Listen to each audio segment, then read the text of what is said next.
வணக்கம்ப்பா.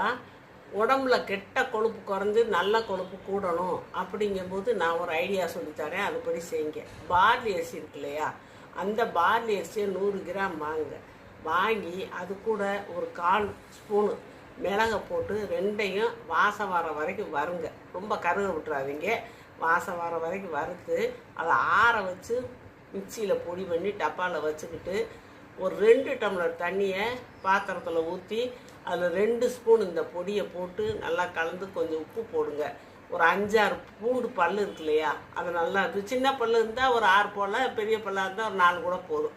நல்லா தட்டி போட்டு அந்த பூண்டு வேகிற வரைக்கும் கொதிக்க வச்சு காலையிலையும் சாயந்தரமும் ஏதாவது ஒரு நேரம் சாப்பாட்டுக்கு அப்புறம் அரை மணி நேரத்துக்கு பிறகு அதை நீங்கள் குடிச்சு வாங்க. ஒரு 48 நாள் குடிக்கையில் உங்களுக்கு அந்த கெட்ட கொழுப்பெல்லாம் மாறி நல்ல கொழுப்பாக மாறும்.